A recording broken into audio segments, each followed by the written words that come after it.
Good evening, everyone. Welcome to the National Academy of Science and to DASER.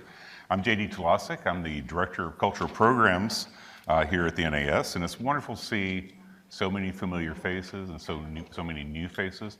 And I do apologize for us taking a little bit long letting you in, but I do appreciate you coming in, being patient with us, and coming in through the rain. At least it's warmer, right? So. For those who are new to DASER, the DC Art Science Evening Rendezvous is an ongoing public forum designed to foster cross-disciplinary dialogue and to create space for connection among creative practitioners across fields. So this month actually marks the 15th anniversary of DASER. Our first DASER was held in 2011, so good. So many of you have probably been here since that long. And since then, we've gathered regularly to explore where disciplines meet, overlap, and spark new possibilities. DASER is part of the International Laser Network, organized by Leonardo, the International Society for Art, Science, and Technology, which supports more than 50 of similar gatherings around the world. We have them from Canada to Brazil, from California to Moscow, and together we are part of a growing global community committed to advancing dialogue and collaboration across domains of knowledge. So tonight we turn our attention to Mars. Very excited. Mars has long occupied a powerful place in human imagination, not only as myth, metaphor, or scientific frontier, but as a site of possible human presence. The idea of living and working on Mars has evolved alongside advances in observation, engineering, planetary science, and at the same time, cultural narratives in literature, film, design, and the visual arts. They've helped us frame the question, what would it mean to inhabit another planet? How would humans adapt biologically, physiologically, and socially? And we are delighted to present this DASER on the human exploration of Mars, created in collaboration with our colleagues at the Center for Advancing Science and Technology and the Aeronautics, Space, and Astronomy section here at the National Academy of Sciences, Engineering, and Medicine. The DASER tonight was inspired by the recently released consensus report, A Science Strategy for the Human Exploration of Mars. The spirit of DASER, and indeed the mission of cultural programs, is to explore the intersections of art, science, and culture while considering the broader implications and trajectories of new ideas. And it's hard to imagine any endeavor that might demand this type of integrative thinking more than sending humans to another planet. And we are fortunate to have such a remarkable panel of experts to help guide this conversation. So I'm going to introduce everybody now, and then we're just going to flow into the evening. Dava Newman is the Apollo Program Professor of Astronautics at Massachusetts Institute of Technology, faculty member in Harvard MIT Health Sciences and Technology, and the former director of the MIT Media Lab, which is actually the forerunner of the conversations and types of conversations we're having tonight. And former deputy administrator of NASA. She was the committee co-chair on the Academy's Human Explorations of Mars study. And next to Dava is Carolyn Russo, museum specialist and curator of the art collection at the Smithsonian National Air and Space Museum. Pascal Lee is a planetary scientist at SETI Institute and served on the committee along with Dava that created the Mars study. Pascal occupies a particularly compelling space tonight, working at once as a scientist and as an artist. In fact, as you leave the auditorium, you will see one of the original paintings that he was kind enough to loan to us, a painting that I'm sure we'll hear a little bit more about this evening. And Richelle Ellis, artist, analog astronaut, and co-founder of Inploration, whose work explores embodiment, simulation, and lived experience in extreme environments. We have a diversity of perspectives tonight, and please help me welcome everyone here on stage.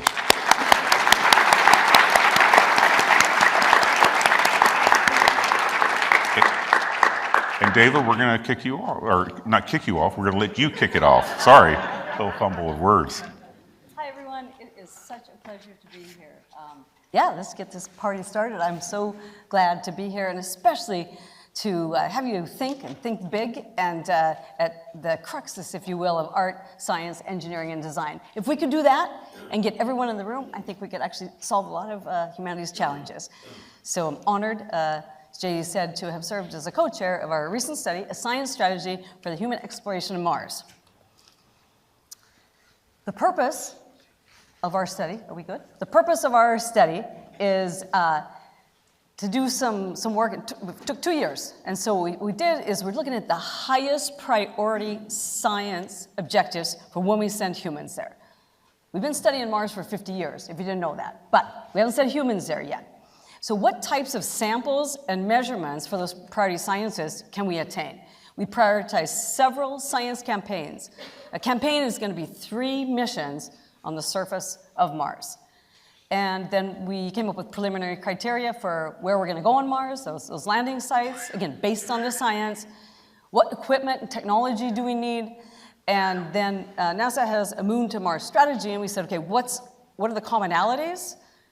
And then maybe where some of the gaps are. And the steering committee looked at what are the key synergies for exploration goals. It was really amazing to work with our scientist colleagues. I'm from the human spaceflight community, and we got everyone in. We had, 125 different meetings of our panels, and hundreds, probably 500 inputs from webinars. So we really went out to the community and said, give us your best ideas. We want to have science-driven priorities for Mars. So our mandate, what science should humans pursue first? These are the first 3 missions you have to remember. Which mission campaigns can achieve that? And then how does that align with NASA? So our mandate, these 3 questions are going to drive all of the science objectives and campaigns that we developed. Out of hundreds suggested, we have 11 priority science objectives. So in priority order, here they are. Habitability, indigenous extent or extinct, current or past life. We're going there to search for life. This is why humans are going to Mars, and looking at the prebiotic chemistry as well. Second, we have to characterize the past and present, the water and the carbon dioxide cycles and reservoirs. We don't know that yet, so we have to do a lot more science and measurements there. All the geologists want all geologists on the mission because there's so much to do. The geological record, and what's the potential for these niche habitats where life could exist, where maybe life does exist. Going to go to the volcanoes, we're going to all kinds of interesting places to look at the sedimentary record, what the landforms are, all the potential geologic record that will help us in this identifying life, past or present. Number 4, I haven't talked about humans yet. That's my specialty. Okay, we need to look at the longitudinal impact. It has to be an integrated Martian environment for the crew. Again, the astronauts are there now for the first time ever, and they're going to be very science-driven. So we think about this as integrated Martian, integrated physiology, integrated human explorers now on Mars. We're looking at physiology, we're looking at mental, we're looking at team and health. We have to keep our astronauts safe and well and alive. This number 4 is what's best science they can do, and we have to study. They're the actual scientists, but we have to also do the science on the humans. Number 5, looking at dust storms. Everybody knows there's dust storms on Mars, right? You've seen The Martian? Well, it's only 1% carbon dioxide atmosphere, so it's going to feel like a feather, but there are dust storms all over Mars. We have to understand those. We have to understand the atmosphere and the dust storms on Mars. Number 6, in situ resource utilization. We call that ISRU, because it doesn't really roll off the tongue. All successful exploration, I would submit, has been achieved when you learned how to live off the resources of wherever you are exploring. So ISRU is critically important. What resources are there, and how can they help and support the missions? Number 7, back to this integrated Martian environment, taking a long look, what's integrated, what are the effects of reproduction, the functional genome, and across multiple generations. We have to understand multiple generations of life. 8, let's look at the microbial population dynamics and species distribution of all the biological systems that could be in our habitable volumes. This is our habitats, our rovers, and what we're looking at. If you know International Space Station, we've been living and working in space amazingly for 26 years now. And this is really important science, some of it that we're doing now, preliminary, and we need to do the same kind of thing on Mars. 9, what's the effects of the dust on human physiology or any living system and the hardware, all of our equipment? 10, longitudinal impact, this integrated Martian environment on the plants and the animals in development. So look at that triad there, the plants, the microbes, and the astronauts. They're all living. We need to understand that. And then 11 is radiation. We need to understand both primary and secondary radiation when we get to Mars. So those are the 11. They're all high priorities. Out of hundreds, we characterize these 11 as the top 11 science objectives that we can do on Mars. Our report came up with 4 recommendations. Let me share them with you. Planetary protection. The recommendation is NASA is the sponsor. So our recommendation is NASA should continue to collaborate on the evolution of planetary protection guidelines. The goal is to enable these human explorers to perform all the research they need to do in different regions that can support and even harbor life. The second one is we need a laboratory. We need a Martian surface laboratory. So we need to include, as part of all human crewed surface infrastructure and missions, a really great, world-class, state-of-the-art, first interplanetary laboratory on Mars to get our work done. Sample return. We recommend that samples should be taken from every human mission to Mars. They need to be returned to Earth so we can just continue doing the science. Today we're still doing science from our lunar samples. So every human mission we need to bring back samples so we can just learn and share our learnings with the world. And number 4 is a human agent teaming recommendation, and we recommended that NASA should initiate Mars Human Agent Teaming Summit, kind of capturing the emerging trends. When are we going to Mars? Everyone, 10, 15 years or so. I hope in the 2030s. So we have some time, and we need to keep up with technology. So human agent teaming here is a broad definition. AI, my rovers, my robots, it's the team of humans and all of our assets, if you will. We want to understand that. So that's our 4 recommendations. And the 4th recommendation has a lot of details as well. Please read the report. We also came up with campaigns. This is a really important part of our statement of task. And these, again, the first human missions to Mars, the first ones, what do they look like? Hopefully you can see this picture. Let me explain it to you. Up on top, we go to Mars. There's a short missions, 30 sols. A sol is a day on Mars. So think of 30-day missions, 30 Martian day missions, 30 sol mission, 1, 2, 3. They're short. Those are short missions. And so that's one type of campaign that I'll get into. And then on the bottom is our longer missions. First is a 30 sol mission, and then we need a big infrastructure mission. We're going to bring a lot of equipment, right? We don't have much on Mars today. I have a few rovers.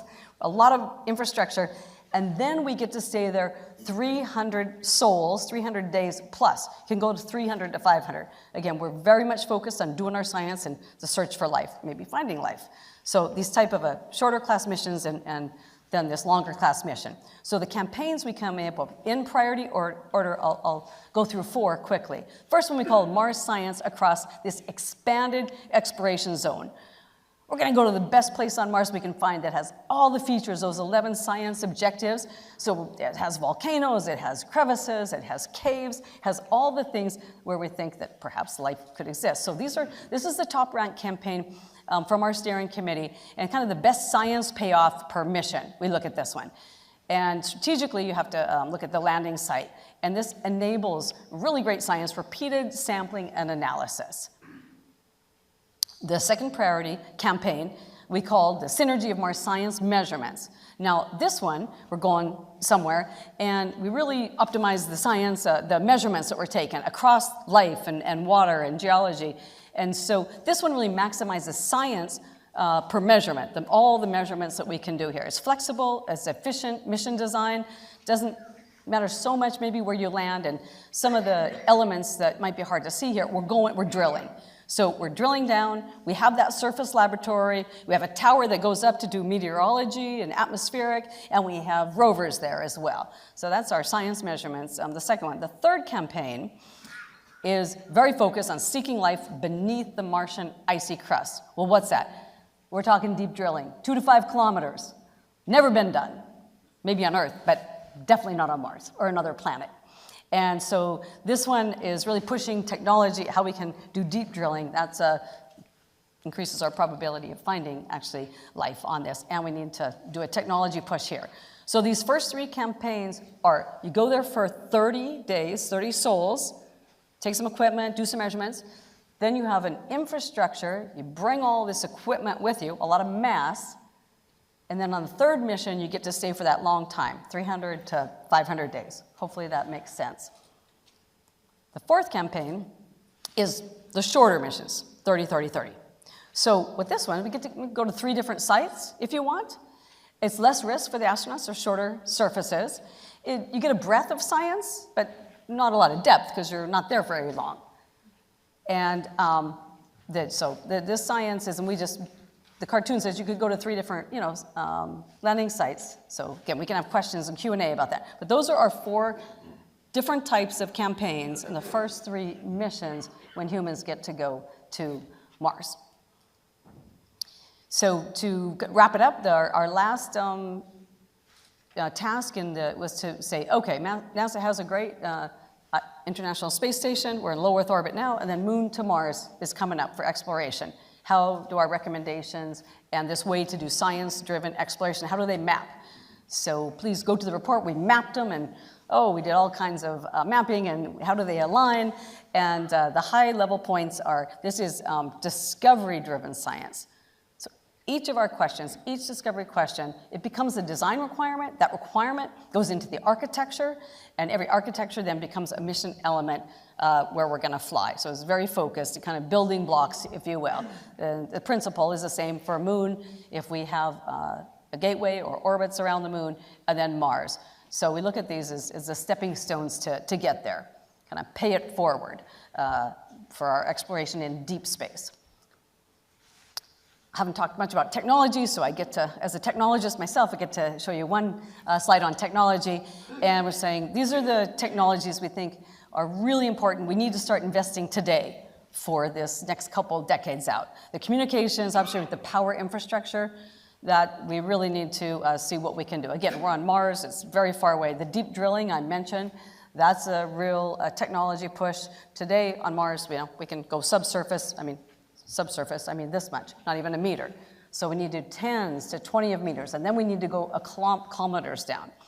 The human-robot AI teaming, just critical. We want to use the best and the most current technology to make sure we can maximize our science and have the humans do what they do best, have our rovers and everyone doing what they do best. These long-duration human exploration, we stay on International Space Station today, 6-month missions. The current one, maybe we'll have an 8-9-month that's currently up. Mars is a different category, right? I'm talking to you about 300 to 500 days, very far away from home. So that's, again, a big push. We have a lot to learn, spacesuits, life support systems. And then the robotics and the sample return on that surface lab is critically important. So those are 5 pillars of a technology that we say are the highest priority. I want to give a huge credit to our steering committee, Pascal, myself, my co-chair, Lindy Elkins-Tanton. I couldn't have had a better co-chair and scientist. And we have amazing panelists. We had all 4 of these panelists. And the most important hats off is to our National Academy staff who led the way and led us on this amazing journey for our report. So gratitude to NASA, our sponsors, and the National Academies just for letting us have so much fun the last couple of years and studying Mars and trying to align both human spaceflight and the science missions. Thank you.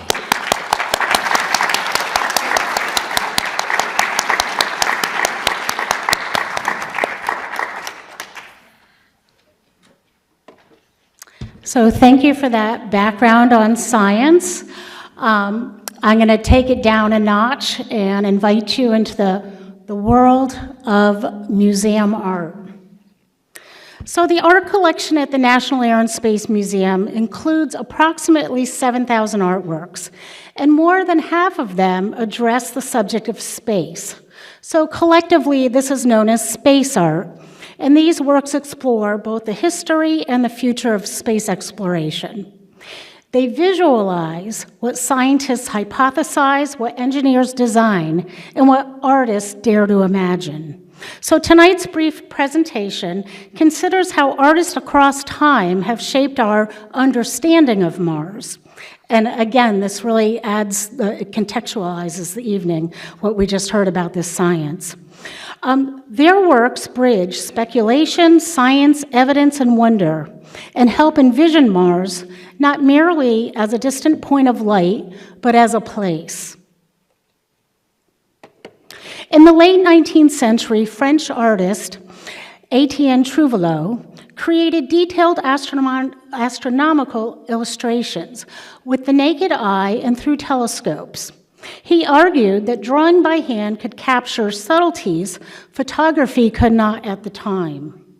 So working under challenging conditions, planetary rotations, atmospheric distortion, known as astronomical seeing, and fleeting moments of clarity, Trouvelot compiled sketches over time and turned them into finished works. Trouvelot observed the colors of Mars as reddish, with gray, white, and darker markings. And so his interpretation of the red planet resembles the swirling design of a seashell. So with amplified colors and forms, he transforms observation into aesthetic revelation. These chromolithic prints, published in 1882, are among the earliest examples of planetary art in the museum's art collection. And Trouvelot's impact was lasting. 2 craters, one on the moon and one on Mars, now bear his name.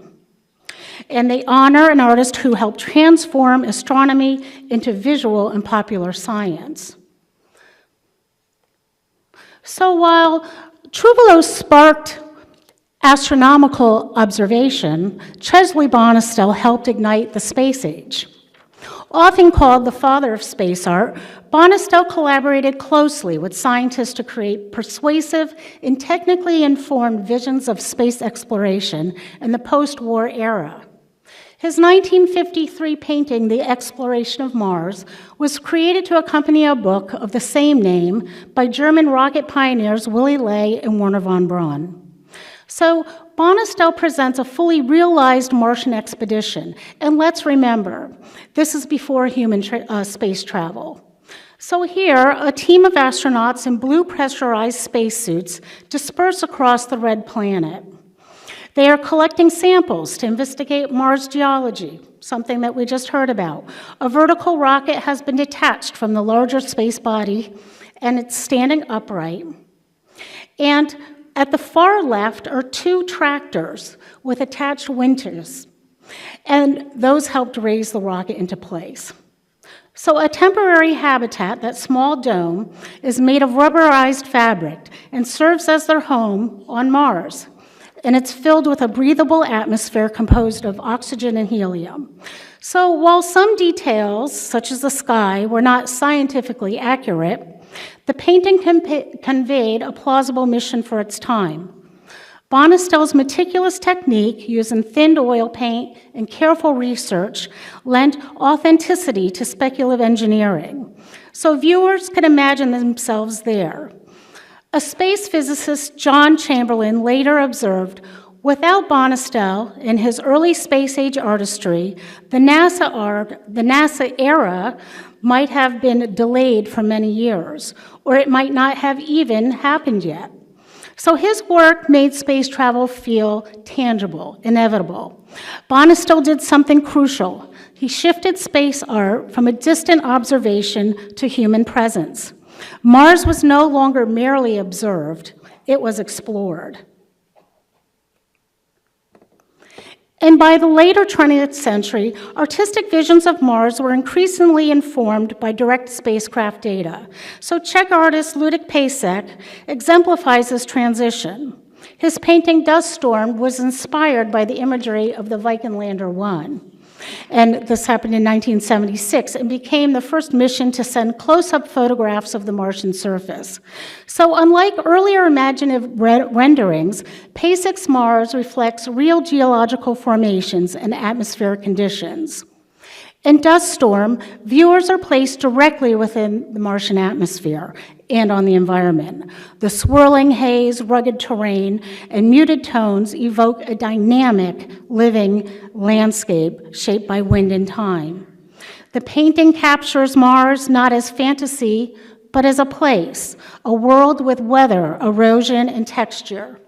PASIC demonstrates how art evolved alongside science. As new data emerges, artistic interpretations adjust. The unknown becomes known, but imagination still remains essential in translating raw information into human experience. And so here's another of PASIC's landing on Mars, and here we can see this space capsule. It's almost like a modified command module and a lunar module. And then we have another one here of Bonestell, a concept artwork of Voyager, which was gifted to the museum by NASA Administrator James Webb. So in 1963, before humans had even walked on the moon, artist Max Finkelstein envisioned robotic exploration in celestial probe. So influenced by his 25-year career as a machinist, Finkelstein imagined a mechanical probe capable of crawling across planetary terrains. And so this probe would grasp soil samples with that claw and then shoot them out the back end to return the materials for analysis. So his envision anticipates modern Mars rovers long before Sojourner, Spirit, Opportunity, or Perseverance. And artists like Finkelstein were imagined robotic emissaries extending human reach. His work underscores how art often precedes technological realization. So not all space art focuses on machinery or landscape. Some works turn inward toward the human figure. So Frances Schroenwetter, her sculpture presents a seated figure with arms braced and head covered. The pose suggests readiness and contemplation. The form evokes both a space traveler and a deep sea diver, linking cosmic exploration with oceanic discovery. So rather than depicting conquest, the artist captures preparation, a quiet, reflective moment before venturing into the unknown. So the sculpture reminds us that exploration is not only technological, but also psychological. Okay. So for Morris Graves, the space age prompted philosophical reflection. A founding figure of the Northwest School, Graves was known for his introspective works grounded in mysticism and Eastern philosophy. In his Instruments for a New Navigation series, Graves created sculptures, forms in bronze, steel, marble, and glass, and these materials aligned with mid-20th century technological culture. So these circular reflective constructions are titled navigational tools, yet they seem designed for spiritual rather than physical orientation. Graves even proposed sending an artwork into space as a talisman aboard a NASA mission. Though the plan was ultimately rejected, his vision expanded the meaning of exploration. How do we navigate, not just physically, but ethically and spiritually, in an age of cosmic expansion? Mars and other distant planets in this context become more than a destination. It becomes a mirror. Argentine artist Raquel Forner is probably most known for her surrealist, dark, emotionally charged paintings. They typically confronted despair and grief that were inspired by the horrors of war. But she later turned to cosmic themes as expressions of possibility. So in Space Monster with Mutants, vivid reds and fuchsias replace earlier somber tones. Her image beings, mutant yet maternal, suggest adaptation rather than alienation. Forner envisioned space not as a conquest, but as a transformation. She saw space as mythic, vibrant, and emotionally charged, a place where even so-called monsters evolve toward new, perhaps more compassionate ways of being. So these next few images fall outside of our collection, but extend how contemporary art continues the dialogue with science and imagining Mars. Damien Hirst, a British contemporary artist and entrepreneur, best known for his concept work that explores death, science, and medicine. And of course, some of his most famous works include Preserved Animals in Formaldehyde, or his large series titled The Spot Paintings. And these are surfaces covered with colored dots, often on white backgrounds. So unlike his other spot paintings, this one here includes a space capsule. So what does this have to do with Mars? Well, the title Beagle 2 gives a little bit of a hint. So in 2002, Hirst designed the Mars calibration target for the European Space Agency's Beagle 2 lander. So visually related to his spot paintings, the plate features precisely arranged colored dots. Unlike gallery works, however, this piece served a critical scientific function, calibrating the lander's camera under Martian-like conditions. And so here it is positioned on the spacecraft. And although Beagle 2 lost communication after the landing, it was rediscovered in 2015. So Hirst's calibration target is considered the first artwork physically sent to Mars, a fusion of aesthetics and instrumentation. So this final image is from NASA's space tourism posters. This one envisions an astronaut standing on Mars and gazing outward. And it echoes more than a century of artistic interpretation. What was once speculative is increasingly plausible. Based on history, we're going to Mars. And when we do, and when the other astronauts do, their expectations and what they see will have been shaped in part by artists. Art bridges the gap between what we know and what we hope. And Mars has long been a canvas for human curiosity. And as we look toward the red planet's horizon, space art will continue to guide our vision. Thank you.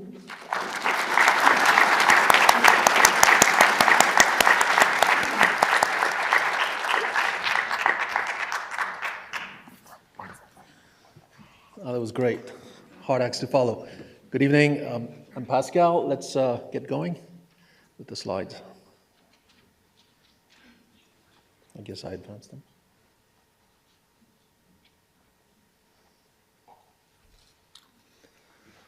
Here we go. Okay, Exploring Mars, Painting the Science Dream. As soon as I submitted that title and emailed it out, I regretted it. But I'll talk to you this evening about my personal efforts to try to combine science and art in advancing the exploration of Mars. Let's start with this. As a scientist, and this is also consistent with the recommendation, or at least the finding of the report, which is that the top priority, scientific priority for humans on Mars will be the search for life. Life that's either extant, meaning still alive, or fossil. And what's at stake is really remarkable, and I think is nicely illustrated in this diagram. What you have in the middle is known as the tree of life on Earth. All life forms, past and present, map onto this tree. You, me, my dog, the squirrels outside, the trees. We are all sharing this tree of life, and the closer we are to another branch of this tree, the more DNA we share in common with it. For those of you who are biologists, this is technically a 16S ribosomic RNA tree, but essentially it expresses your phylogeny, your proximity in genetic content with other life forms. And when we say we want to go to Mars to search for life, what we're really saying is that we want to find a form of life that is alien. In the report from the National Academies, we did not use that word. We called it indigenous life. But really what we're trying to find is something that does not map onto the tree of life on Earth. And in order to determine that a life form that you found on Mars is somehow alien, not mapping onto this tree, you would have to do genetics on it. You would have to look also maybe at its proteins, if it has any, and what amino acids make up these proteins. But ultimately, that means that you have to find it alive, really. So to some extent, just finding a fossil would be ambiguous because Earth and Mars swap meteorites. Asteroids and comets can hit the Earth or Mars and lob rocks into space, which then can land on another planet. So technically, it's conceivable that Mars could have had life, but it sort of came from the Earth. Or conversely, life started on Mars, seeded the Earth, and we're all Martians. These are all possibilities that are not ruled out, but the key thing then is to find something that could set us apart genetically or protein-wise. So that's what's at stake in the search for life on Mars. Now, to address this, I personally have been leading a number of, in fact, at this point, over 40 field campaigns in the Arctic and Antarctica to amazing places that are one step towards Mars.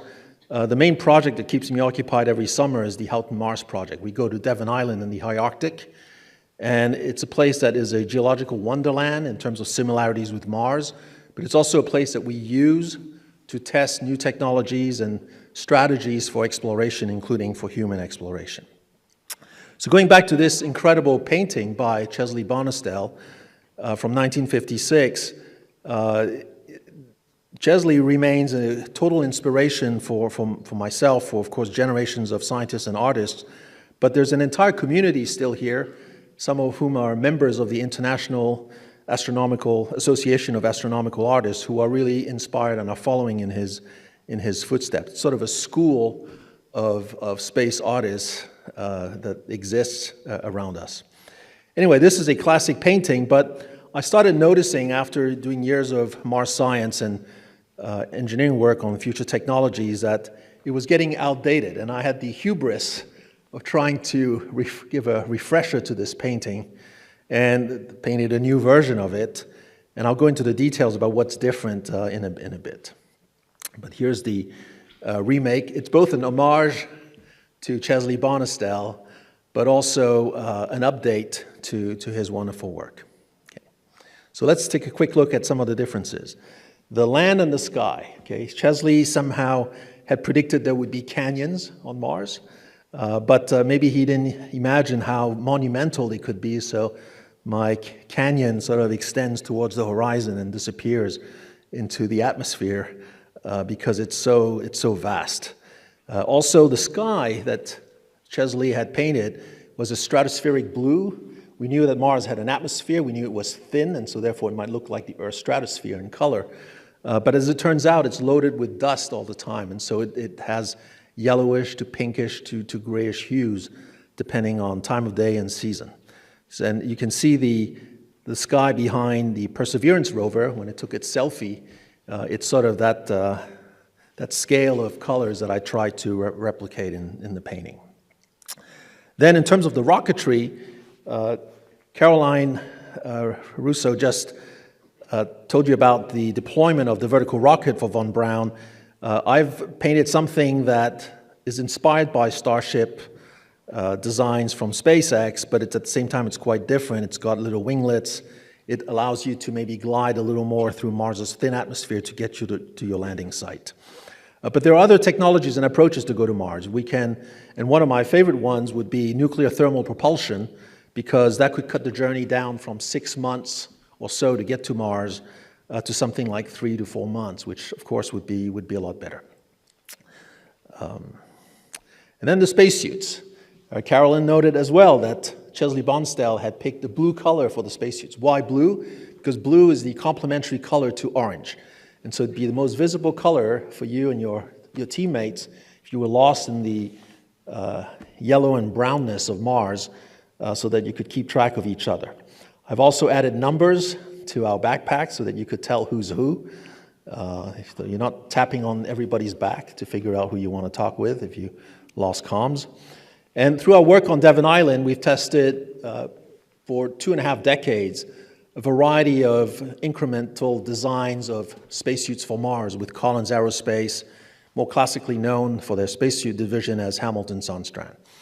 And the bottom line is that the Mars suit, we think, will look something like this blue suit with a hard upper torso. In other words, a pretty robust top part for the suit. It's a rear entry suit, so the backpack opens like a refrigerator door. You climb in legs first, your legs go down and your feet go down to the boots, then you insert the arms, then you or somebody who helps you closes the backpack behind you and off you go. It's You want to protect your lower legs with these rubber wrappers that will prevent sharp rocks from puncturing your suit. And the number of other features that I don't have time to go into, but this is what it might look like. The biggest challenge, though, with this Mars suit is that it is still way too heavy. The current spacesuit that we have used on shuttle and the space station and still use, weighs on Earth 300 pounds. Okay, 300 pounds. So thankfully we use it in low Earth orbit where we have microgravity, so that's not too heavy. But if you were to take this suit to the moon, where gravity is 6 times less than on the Earth, 300 divided by 6, that's 50 pounds. You can manage with that. The new suit that Axiom is building is also going to weigh approximately 300 pounds, at least for now. That's what it's looking like.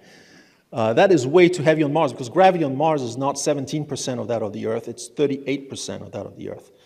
So a 300-pound suit on Mars would have a felt weight of about 125 pounds. Way too heavy for you to do field work. So the big challenge we face is to cut the mass of our current spacesuit design in half. You want the spacesuit to weigh no more than about 150 pounds on Earth, so that by the time you take it to Mars, it has a felt weight of about 60 pounds, which will still be heavy. And so here's a solution we found with Collins Aerospace. You can't think of the Martian astronaut anymore, at least with this classic approach to spacesuits, as just the human being and their suit. It's actually the human being, their suit, and their ATV. And the ATV, this little vehicle, is going to drive you around and carry basically the weight of all the reserve supplies that you need for your backpack. Okay.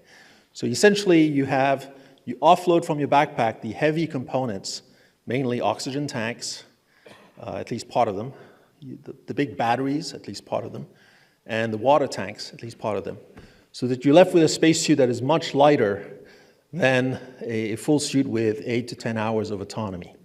You end up with a spacesuit that has maybe an autonomy of only an hour and a half or 2, but at least your ATV, which is a smart ATV, it follows you everywhere you go. And if it doesn't want to follow you anymore, then you probably shouldn't be there either yourself. You can just basically sit back on it, connect, and recharge your backpack as you drive along. But that's sort of the only solution to really maintain some practical ability to explore Mars. Then we have the drone and the smart glove. The person on the edge of the cliff in Chesley Bonstell's painting is just taking pictures. He has a camera in his hand. He wants an aerial view from the top of the cliffs. We think that we might actually be able to deploy a drone and fly around and take aerial photos. We know that we can fly aircraft now on Mars. The JPL and NASA Ingenuity helicopter was awesome. And on Devon Island, we have worked out a smart glove which allows you to fly even a drone single-handedly by just moving fingers. If you're curious to see how that works, we have a video on YouTube called Astronaut Smart Glove.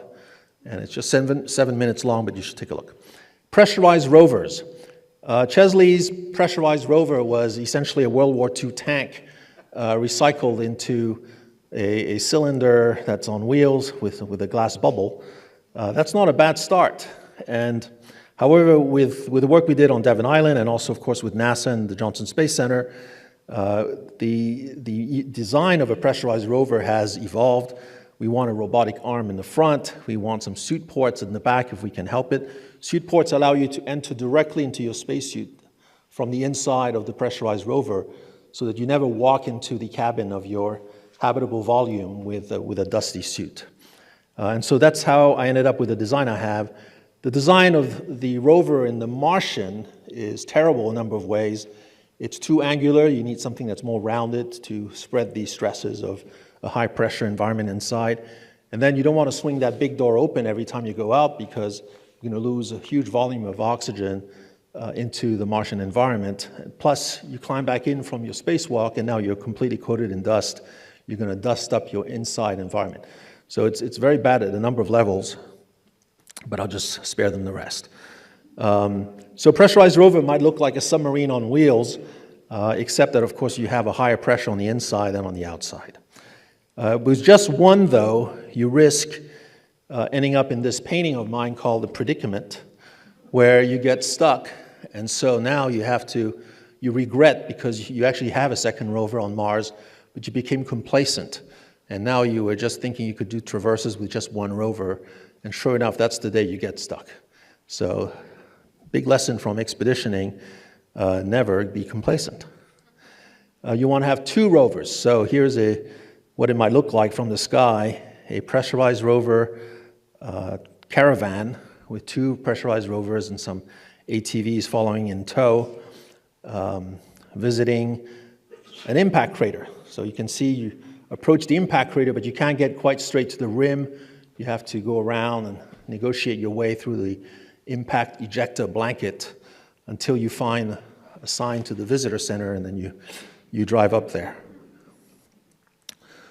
This is a view simply of 2 rovers careening through the canyons of Mars in the morning with a lot of fog still in the canyons. And then finally the base. Chesley Bonestell had just this one temporary bubble set up. In his later paintings, once we knew that there were impact craters on Mars and opportunities for long-range exploration, he modified the design of his base and started using a star-shaped formation. So that's what we adopted, both in the Arctic for our base camp, but also in my remake of that painting. So 65 years separate these 2 paintings. And you would think that by now we would have gotten it right, but I'm here to tell you that in the last 5 years there have been so many new developments that I'm going to have to work on a 3rd iteration of this thing, of the scene, with some new technologies. We've been testing tethered balloons, for example, with quite a bit of success. As you drive around, you have real-time, low-altitude aerial surveys going on to do recon of the terrain ahead of you, to also look at what the atmosphere is doing. We've also found some incredible features on Mars, even in recent times.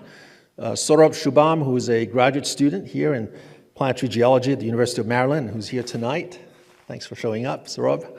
And I somehow found this giant volcano that was hiding in plain sight for 50 years, just a year and a half ago, called Noctis Volcano. It's at the western end of Valles Marineris. The point is, Mars still has geological wonders that they're still hiding in plain sight, some of them, and we should really continue to learn about those. But the volcanoes on Mars, there are many of them, and the big ones are incredibly interesting because they seem to have gigantic lava tubes. And we found so far about, we meaning the planetary science community, have found at this point over 1,000 pits, cave entrances, tectonic depressions that might lead to the interior of Mars across the planet, but mostly in the volcanic provinces. And so here's one of my favorite pits. It's called the Jeanne Pit. It's on Arsia Mons. It's 150 meters across. It's one of those rare pits where you cannot actually see the bottom, so we call it the bottomless pit. It's at least 180 meters deep. So I painted what rappelling down, using a cable actually with a lift, into this cave might look like. And then who knows? Once you're in a cave, you see you're in a very different environment from what's at the surface. Radiation is now shielded, micrometeorite impacts, stark day-night temperature changes. You're in a very cozy environment, and in the context of a volcano, it might even be warm. So it's an incredibly exciting place to look for signs of life, possibly even extant life on Mars. Dava mentioned to you that there are dust storms in many places on Mars. I just picked this one image of a fantastic dust storm careening towards this volcano that Saurabh and I mapped out. And you can see how it actually gets optically thick. In other words, if you were at the surface, you actually, the landscape becomes opaque, at least the atmosphere becomes opaque, and you can't see the landscape anymore.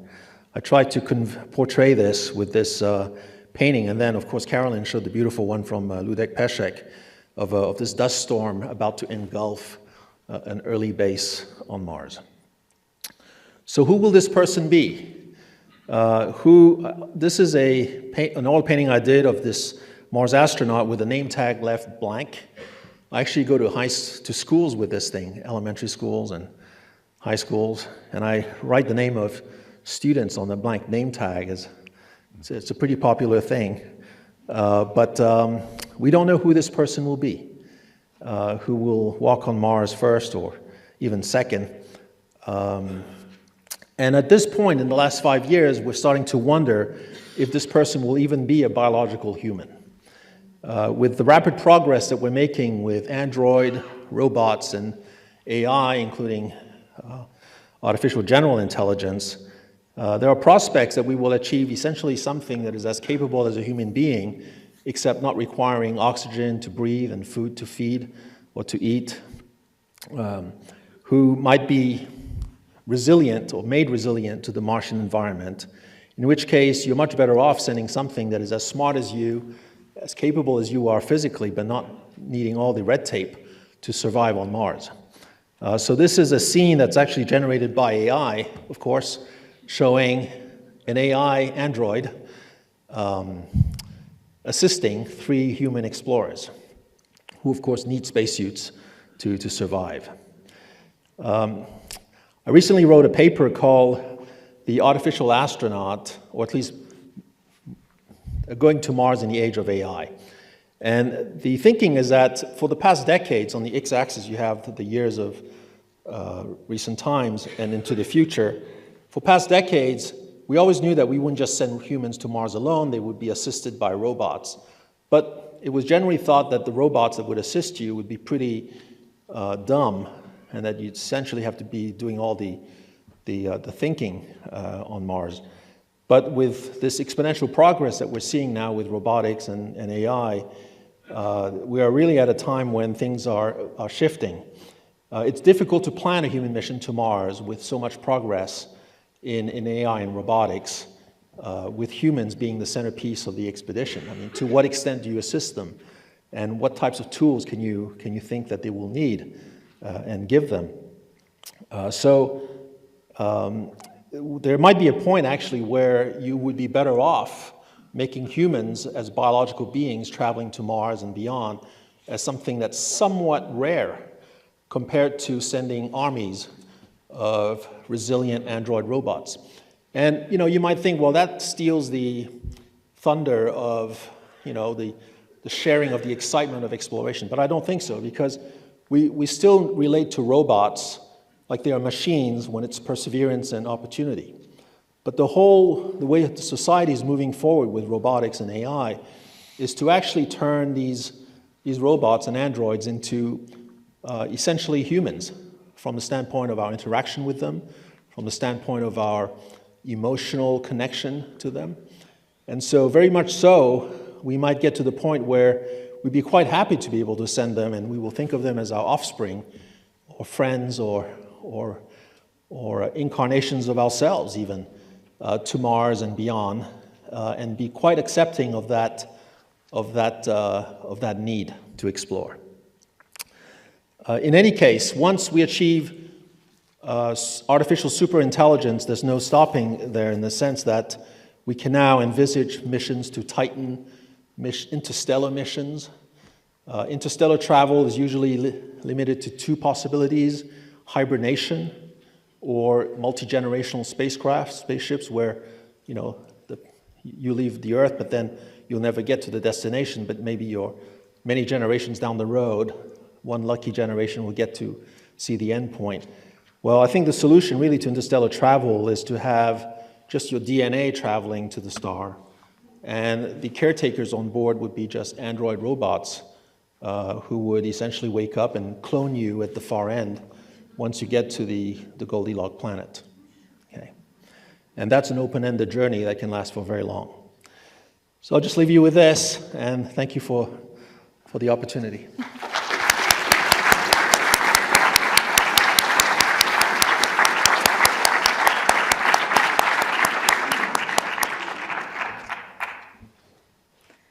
All right, I'm now seeing why we're in this order, because I think this will be really fun to close it out. Talking about human factors in spaceflight. So I'm actually an artist and an analog astronaut. So I put on those blue spacesuits and go inside of biodomes to test materials and projects that I actually literally launch to outer space. So today I want to open by talking about art in space, different projects that I've made by collaborating with space companies to kind of push creativity further than we could ever think. And as already mentioned, creativity has always been a tool to projecting and thinking about the future in a new way. And when I first launched my first art piece to space in 2015, it was a completely mind-blowing experience to see that the sky is truly not the limit for creativity. So I'll talk about a few art projects that are more Earth-based, and then we'll go to some of my astronaut training on Mars. So the first project is called Living Light. This was a collaboration with 2 other artists, and we approached a company called Space Perspectives. At the time, I was asking them if we could submit a small payload to put on their spacecraft. And then they followed up and they were like, why don't you design the whole space capsule? I was like, okay, let's do this. And so challenge accepted.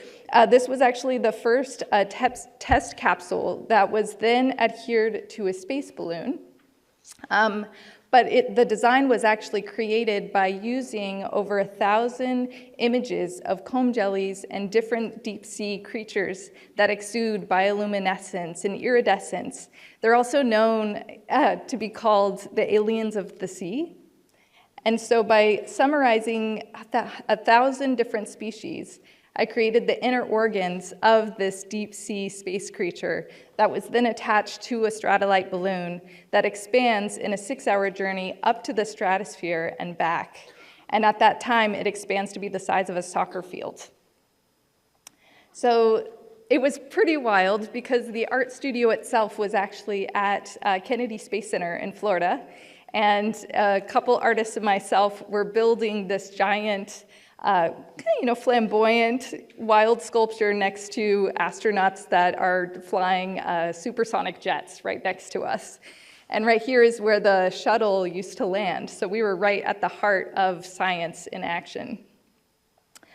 But what was most appealing and eye-opening from this experience was receiving this footage back from space. This is 120,000 feet above Earth. And this was a huge moment of impact to see that you can truly visualize the world in a new perspective through the physical lens of art and design. This was a huge aha moment to me to think about how can we use space as this way to push us to see the world differently. So another project, as you start to design for art in space, you have to think about the material properties, and it pushes you to become very medium agnostic. I'm not a painter, I'm not a sculptor, I work in all different mediums to really translate this message of our humanity and our biodiversity and how do we represent that off-world. So with this project, I had created a painting. It was during lockdown and COVID, when you're starting to think about our global connectivity, that invisible COVID that linked all between us, for better or for worse. So at the time, I made this painting of a crowd of people, but it's quite difficult to put a painting on a spaceship. So I ended up digitizing the painting and sequencing it into synthetic DNA, essentially using DNA as my hard drive to send this artwork to space. 2 other artists were involved with this project. So what this looks like is converting the artworks into binary code, sequencing it to AGTC, structure of DNA, and then it's inside this small steel capsule. It almost looks like a grain of sand, and in that, it contains the information of this artwork. And what's so incredible is thinking about DNA as the medium itself, life itself represented in the cosmos is very exciting. So this project launched, I believe, in 2022 with the Moon Gallery Foundation, and 64 artists were involved in this collection. And what was so exciting is we received this photograph back from an astronaut where you can see the Moon Gallery hovering above Earth in the International Space Station. Another project, which I stumbled on today at the Smithsonian New Futures area, which was very exciting, I didn't know it was on display, is a project called the Great Pause Project. So this also was created in 2020, and I built this website where people could submit images and texts about their experience during lockdown. And I received photos from India, Dubai, and it was really this kind of unifying moment that we were all globally experiencing this together. Then I took that content and etched it onto this material called nickel nanofiche. If you go to the Smithsonian National Air and Space Museum, you'll see this large disc, and with it is Arc Mission Foundation and some other incredible documents that are intended to preserve our humanity off-world. So this is it attached to the lunar rover, which flew with Intuitive Machines. So I also make paintings, and I'm really inspired by this idea of the overview effect, which was the sensation reported by dozens and dozens of astronauts when in spaceflight. I work closely with Frank White, who has interviewed every astronaut who has flown to space, and they talk about how from space, borders and boundaries disappear, and you almost have this cognitive shift, this spiritual awakening as you move through space, seeing Earth. And so thinking about our systems and how it almost interacts like a coral reef, an ecosystem, a biosphere into itself is really compelling. And then I thought about how about we bring this further and we start to plant artwork, public art projects into spaces that are designing the future. This is a rocket company called Relativity Space. They 3D print rockets, and I've worked with Google Quantum AI and Planet Labs and a lot of other space companies thinking about placing artwork in the experience of those who are designing the future today. A portion of this painting is now included in Moonbound, which is headed to the moon. It's going to be the second book ever on the moon. The first was the Bible, brought up by an astronaut, but the second book being an art book is not too bad. And so within this art book are texts and images created from artists around the world. Then I was invited to be an artist in residence at Google Quantum AI, and here I got to learn about their technology of using quantum computers to think differently about the future of our planet. And to me, I was thinking that creates new Earthrise moments, to see the world from a new perspective. So then this painting was actually wrapped around a quantum computer, and this has now become this kind of art experience to basically humanize technology so that way it's relatable, and you see how the tools that are being built actually relate to reshaping humanity and human factors here on Earth. But then let's go to Mars. So this is me in a Mars simulation in Hawaii. It's called Hawaii Space and Mars Simulation, High Seas. And here I'm with a small crew of 5 other passengers, and we're inside of a biodome with an airlock for a month straight. And this is really an experience to simulate, just as astronauts do, what would it be like to be on a long-term mission in space and on Mars. And what happens is we close the airlock, we wear spacesuits and protective gear anytime we step outside. We communicate our actions of the day, the souls of the day, through our daily reports. And we have simulated delayed responses of 20 minutes back to mission control and Mars itself, mirroring that comms delay. So it's really been an incredible experience to have that embodiment of living and breathing and even experiencing art in off-world experiments. So through this embodiment, I've done zero-gravity flights. A lot of people don't know this, but some of the earliest settlements that'll be off-world or on Mars will most likely be in the caves that Pascal was mentioning, because the caves, you're prevented from UV radiation and other exposures. And so to me as an artist, I just am so inspired by that idea of we're returning to our origins, we're going back in the caves. So what are those cave paintings gonna look like? What are the cave paintings of the 21st century? And how can we go and start to make those dreams happen? And I think that that's something that gets left out of the story is we focus so much on the technology component of moving off-world, but what is the cultural component and the human factors in shaping that story? So this has all been a way of me understanding our planetary connectivity here on Earth, but I wanted to showcase just a short video clip from when the original Earthrise photograph was taken. Because it's a hilarious moment that's a little fumbly, showing this spontaneous creative act. And I want to show this because I think there's a lot of reason why we need to send humans and not just robots to Mars and to other terrestrial places.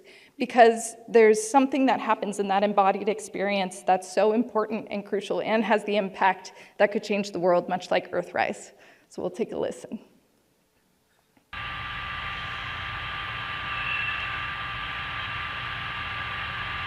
Oh my God, look at that picture over there. There's the Earth coming up. Wow, is that pretty. Hey, don't take that, it's not scheduled. You got a color film, Jim? Hand me a roll of color, quick. Oh man, that's great. Where is it? Quick.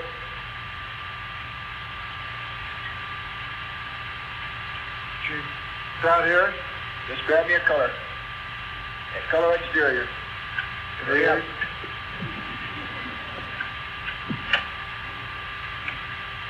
Got one? Yeah, I'm looking for one. C368. Anything, quick. Here. Honey. We missed it.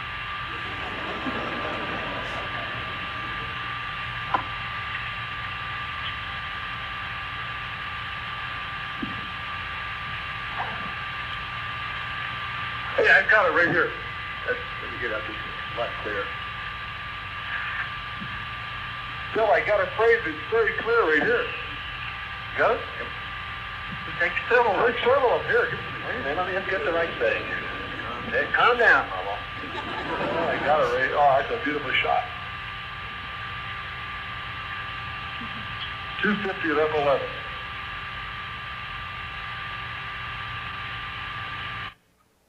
Amazing. I just love that recording because it shows that creativity is spontaneous. This was not on the shot list. This photograph was actually almost not taken because it was discouraged, because it wasn't science. And I think that's something we really need to remember. It was from this photograph that we catapulted into the environmental movement. Because of this single photograph, we have Earth Day and whale protections and many different environmental agencies that kind of were born out of this singular moment. And so when people say, can art really make an impact? I'm like, I think it can. So now it's different though, because now we have so much access to satellite imagery that we're almost desensitized to that aha moment of seeing the world from a new perspective. So I want to encourage artists and designers and makers to cultivate new Earthrise moments and those moments of awe to see the world and ourselves in new perspectives. This was a project that I just finished, creating this color wheel out of planet data. None of the photographs are actually edited. They're originally taken. The bright red is from a LiDAR imaging satellite, and so you get those colors. But all of this is to say that by bringing more people into the space conversation, we can start to humanize it and make it more accessible. This is a book that I've been working on that's doing just that. I've interviewed Dava, she's featured in the book, as well as artists, astronauts, systems thinkers, and this is going to be released this fall, which is super exciting. It's co-authored with my collaborator, Lawrence Azarad, and it's really about kind of pushing the possibilities of what can be created as we start to think about living off-world, and how does that move culture. So thank you so much.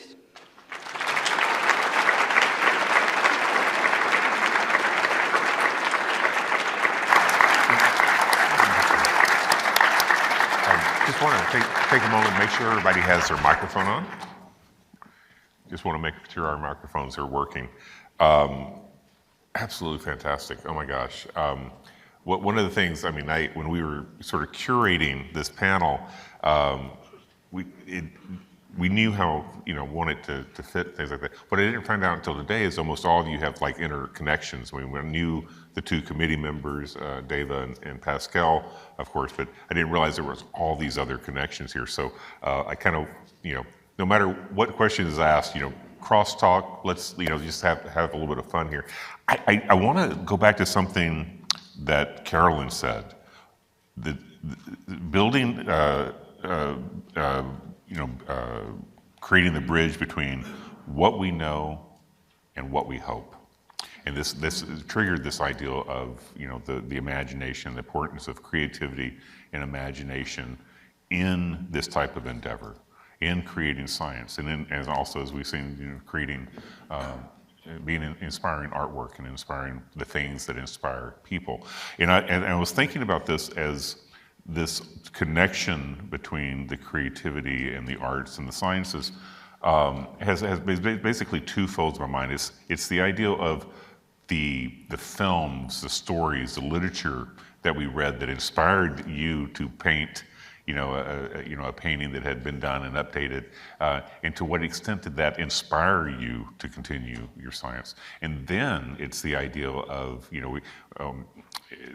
how collaborations work and how, because, not everybody, realizes this about the diversity and the intent that committees that do the reports here are. Everybody's always, well, they're just doing, anybody who has a stakeholder. So you might even, if you don't mind, maybe talk a little bit about the diversity of the people.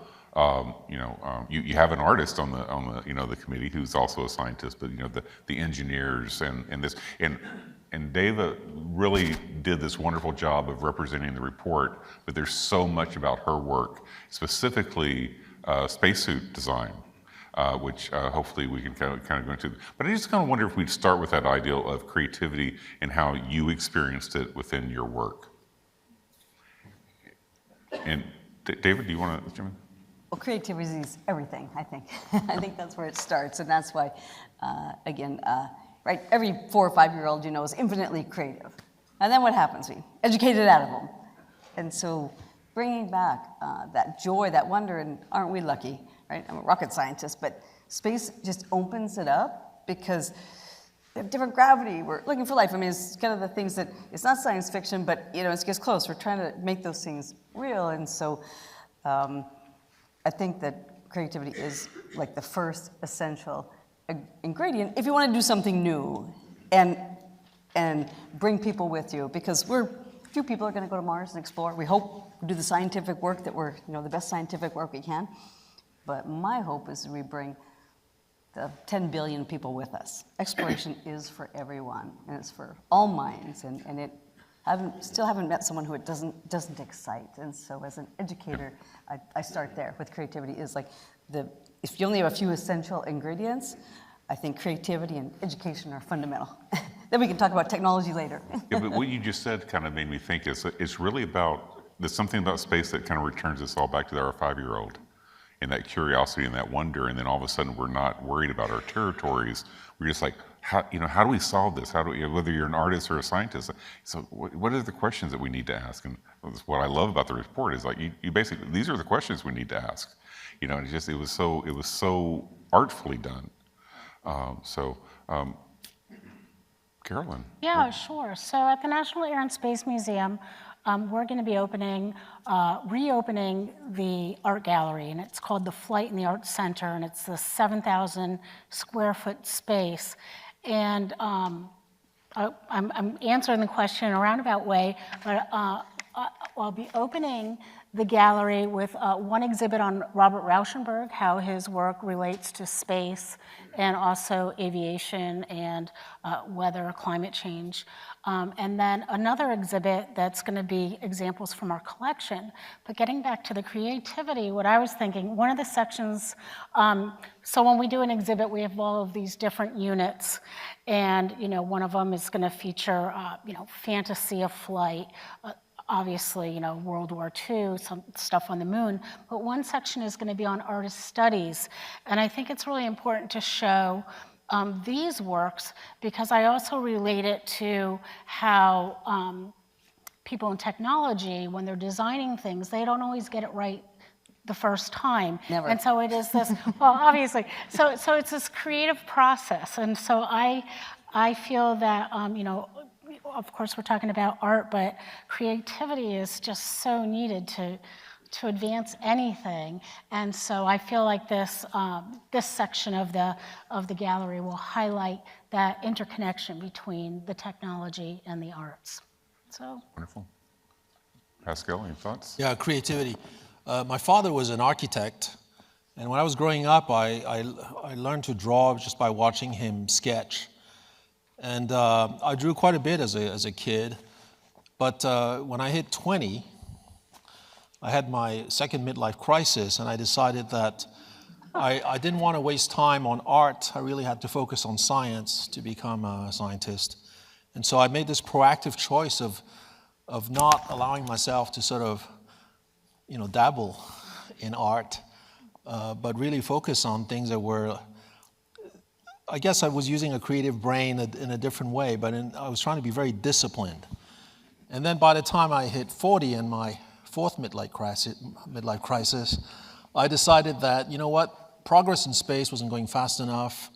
I really should I should put paint to canvas, not ink to paper, to really imagine, or at least depict how I imagined the future and what I thought, you know, our exploration strategy should be. And that's sort of the other thing, you know, it's, as a scientist, one might be surprised a little bit that I sort of spent so much time on engineering, but the thing about it is that it's really your instrument. I think of a mission to Mars, of course, you know, just for the general wonder of going to Mars, but figuring out how you would design your mission and what tools you would have and how you would structure it, that's part of a science strategy. Ultimately, if you have a spacesuit that you can't wear because it's too exhausting to bend down more than twice an hour to pick up a rock, you've cornered yourself into a place where you're not doing science anymore. So it's really fundamental when you're going to such an extreme environment to maximize your productivity by thinking through the strategies. And I like to paint them. Am I on? Okay. You're on. I would say, yeah, it's interesting because we're using the word creativity, but I almost feel like the thing that connects us all is vision. And what's super interesting around space is actually having a vision and catching up to that vision with various steps in science and with art. But without actually visualizing what that future could look like, it's kind of impossible to have a roadmap to get there.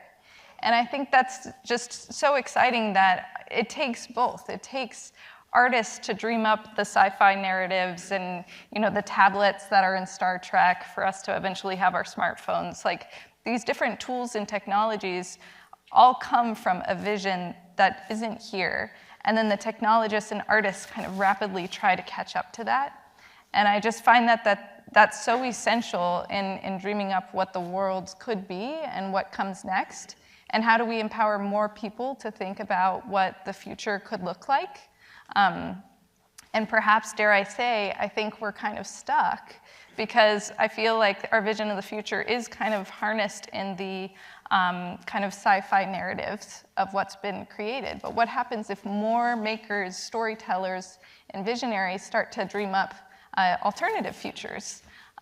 What if the spacesuits are made of moss? What if the, I don't know, the biodomes are pyramids? Like, how can we start to kind of rearrange and rewrite what's possible?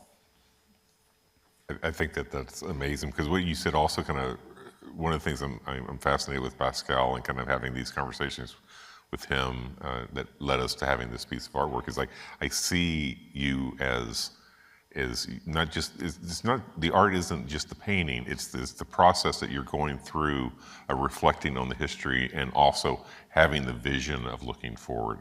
And, Richelle, I just love this notion of just go outside of the boundaries and just dream about something. And, when we get back to reality, we can kind of sort it back. So speaking of visions, Mario, I think we might have a clip from David. Do you have that queued up? Is it possible we get that up? And I just want to say thank you so much, team, for this wonderful technology. Everything worked beautifully, and we're just so appreciative of this. Thank you.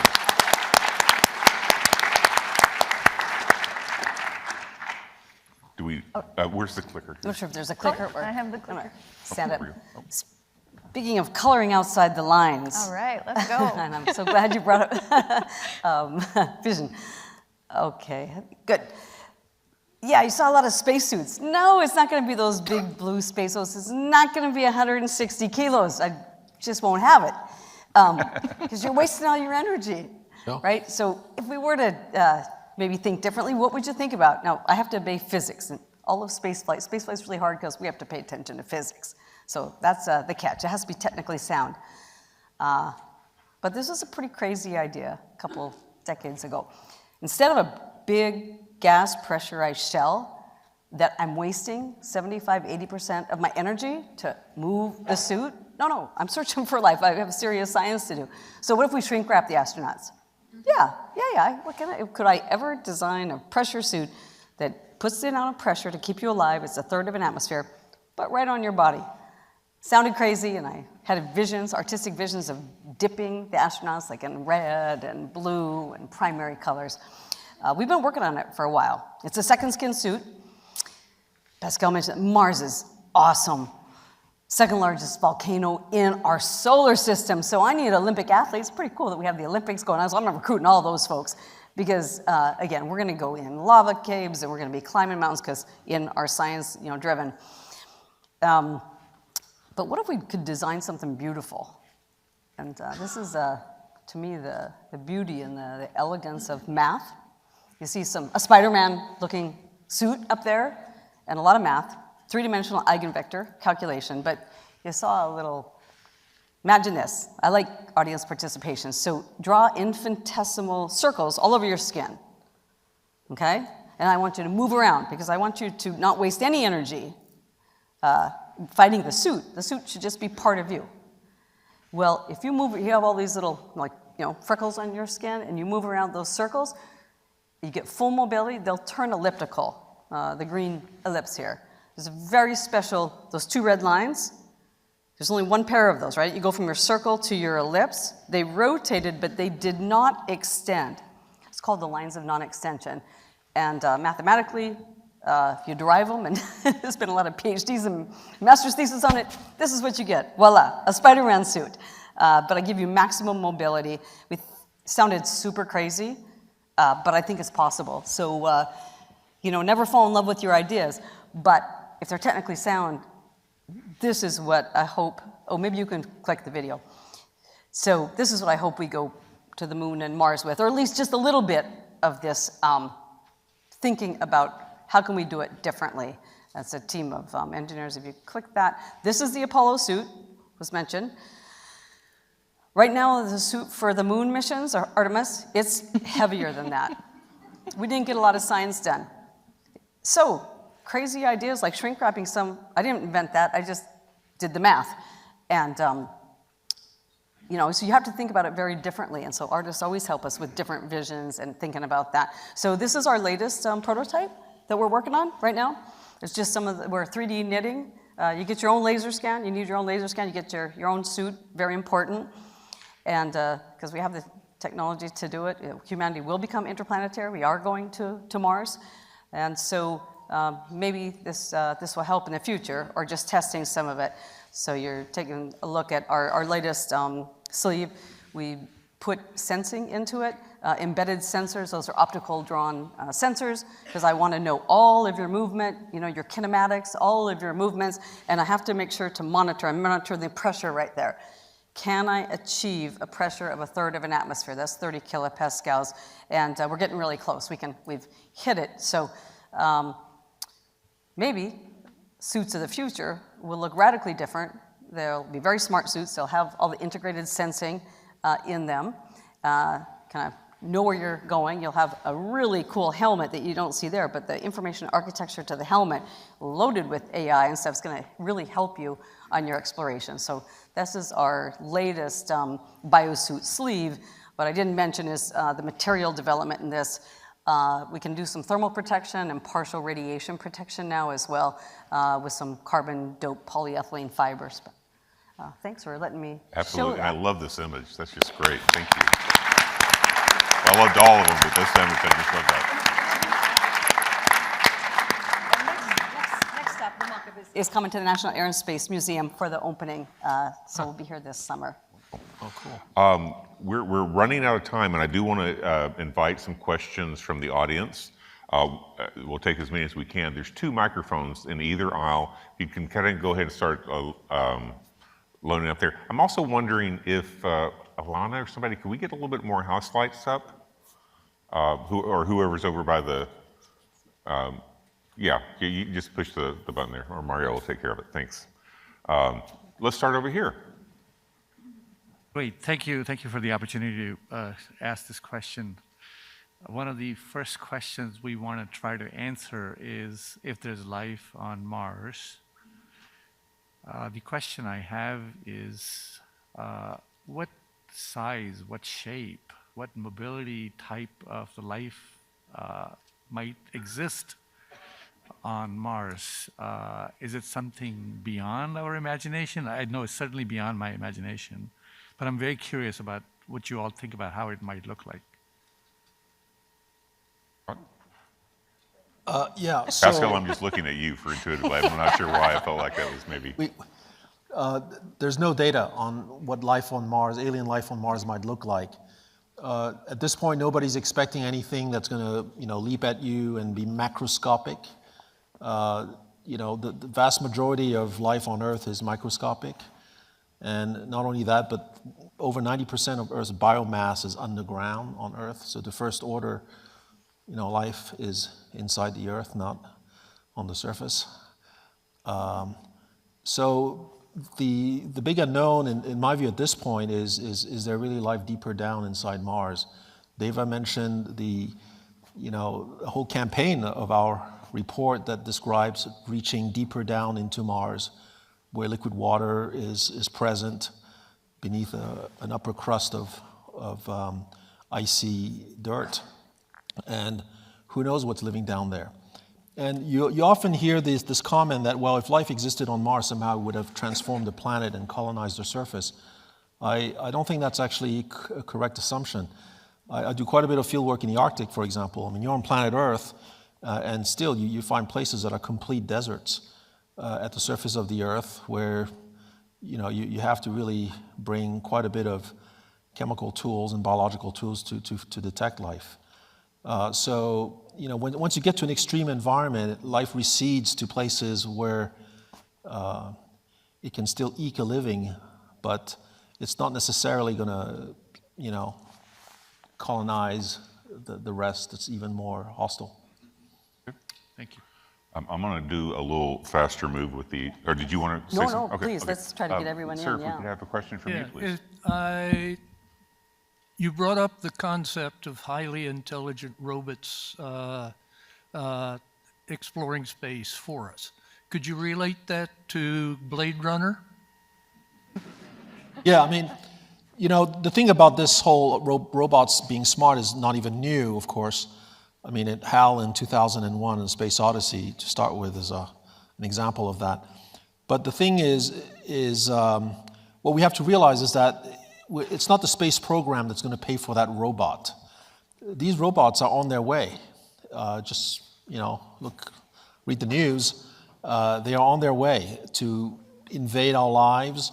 They're going to be, part of our home furnishings and lives very, very soon. And so it's a bit like, NASA didn't have to reinvent the laptop for space. It just ended up buying them commercially off the shelf and maybe, fixing this or that on it. But it's going to be the same thing, I think, with these robots. There will be some point where they're going to be so proficient, so proven, so reliable that, okay, we'll just get a bunch of robots and maybe train them in specific astronaut-type tasks, but then off they go. And, if you are in some sort of a space race on top of that against a nation that's very strong in robotics as well, you'd be, you'd be hard-pressed not to follow that whole strategy as well, which is to send robots all over the place. Young people, yeah. Let's go back over here, please. Thank you all for sharing your knowledge and expertise. So all of you are artists and scientists, so I would like to start it off with this. Art is a diverse and unique form that caters to all of our senses. So that brings me into the sound of art. Are there methods for conducting experiments on Mars that make environmental sound frequencies visible or perceivable, so we can study patterns in planets, in Mars, electrical conductivity, turbulence in its atmosphere, or changes in its temperature, and understand how these frequencies might interact with humans, robots, and tools who land on Mars? Well, that's a simple question. Who wants to walk through that one? I'll go first. We've got a good audience, Yeah, yeah. I've got to tell you. Well, we'll touch on it. So great points, and they're possible. So for what I got from your question is, it's really interesting because again you kind of framed it, but we need all of that frequencies. I mean, the way you pose it, all I wanted to just say is you mentioned artists and scientists. I would encourage us to think bigger. Artists and science, there's a lot of scholarship in the art-science axes and the connection. Can I have us expand that to engineering and design? It brings in all the makers. It brings in the mathematicians and the physicists. Like if we were really smart, we'd think about that. And we need everyone. We need everyone. You can't exclude anyone. And so art-science axis, engineering design axis, I'm pretty fascinated with. And then to your point, then you can have this rich, diverse, bring all intellects, and I'll go back really quickly to the Academy's report. It's very typical. We do decadal services, astrobiology, and a search for life, and then we do atmospheric science and helioscience, study the moon, and we get divided into our silos and our disciplines.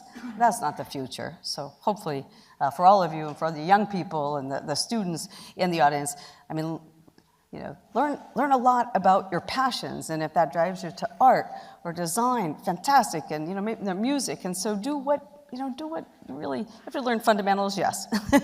Don't skip, but I don't call it STEM. I've spent my entire career, I don't call it STEM education, call it STEAMed, because I always bring in the artists, I always bring in designers, because if we're gonna make progress, I'm pretty sure, it has to be across the disciplines and getting everyone's great ideas.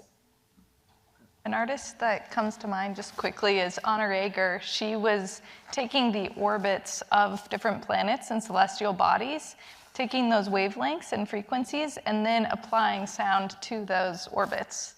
And so I think there's really amazing ways that you can even sonically translate science and data that we're receiving from these other celestial bodies. But that's the way that you're thinking about, how does sound how is that translated in off-world environments? Those are the exact kind of questions that I think is so exciting about this research.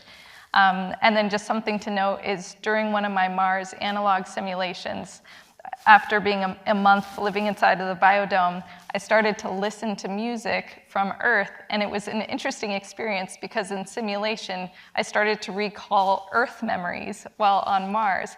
And so I think there's going to be some really interesting kind of conversation that starts to happen between two celestial bodies. And then what happens when sound is affiliated to your Mars memories. And or many astronauts will use bird sounds and different calls of nature, biophony, to actually soothe themselves if psychologically they feel uncomfortable in an off-world environment.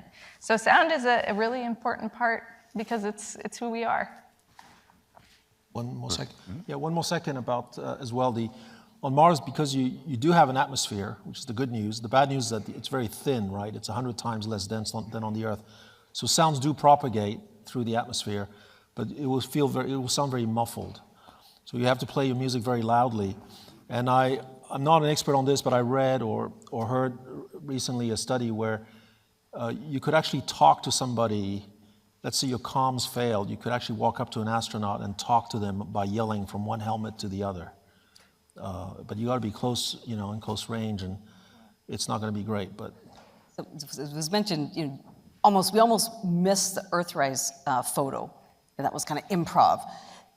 Every space mission, we need a lot of cameras, and always, always, always bring a microphone, because that's what people relate to. You have to have the sound. So we're recording Mars right now, and if you just jump on the NASA sites, you can hear what the rover sounds like. So we have a lot of audio files, a lot of sonograms, and we do it for astronomy as well. You can take a look at Hubble images and James Webb images, and just like see this celestial orchestra. People have put it to sound. So there's some interesting data you might want to look into. Beautiful, beautiful music, beautiful sounds. Question. Thanks for that wonderful question. Can we come back over here? Yes, this is a question for the virtual astronaut. You were for a month in this dome, and you mentioned 20 minutes delay of communication. Did that add a lot of stress? What was the experience? How life changed when that happens? That's a great question, because it was a 20 minutes comms delay. So when reporting to mission control, it takes 20 minutes for them to respond to a message and 20 minutes for us to receive a message, which was particularly intense because when I was in the simulation was the elections. So our crew had to wait 20 minutes before we found the result of the elections.